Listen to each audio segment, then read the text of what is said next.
More and more Namibians indulge their fantasies by allowing themselves to be recorded and photographed in compromising positions. In certain incidences, when the relationship turns sour, revenge leads to the porn being used against them. This is seen as a form of sexual abuse. Israel, Germany, and certain states in the US have put up legislation to criminalize this act, including those that share it. In the international sphere, there's a lot going on. For Namibia, it's kind of only sticking its head out now. And it's really a daunting situation, because with any type of abuse, it takes years for you to actually deal with that and come to terms with it and then rebuild your life as well. Again, it's perpetuating the hatred towards women. It's also fueling the sexual objectification of women, which are the root causes, or some of the root causes that we deal with here in Namibia with gender-based violence in the domestic setting. A lot of the women have spoken out in support of the victim in this case, because it was a consensual act, and the perpetrator, the man in this case, then violated their privacy.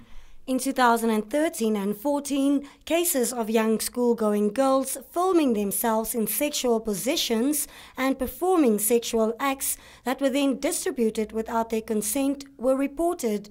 However, nothing ever came of these incidents, as Namibia does not have cyber laws in place at the moment. The lack of cyber laws makes it difficult to prosecute the perpetrators.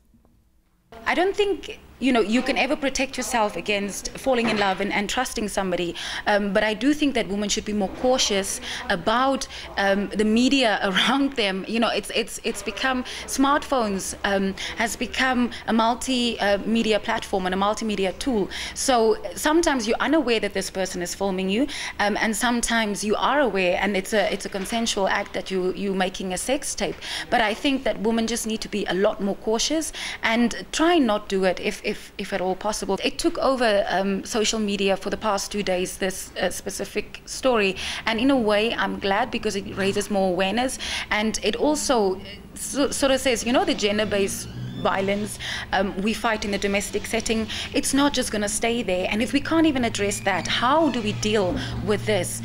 So I think this will really make Namibians sit up and take note that we are part of a global community, and we can't just stay stuck in the ancient times that we want to be, and say that this is normal. It's not normal. The Namibia police informed the News on One that the victim will have to first lay a charge before they can take any action. It is unknown at this moment whether or not the young lady has done so. It is also alleged that the perpetrator, who is claimed to be the victim's ex-boyfriend, has fled the country.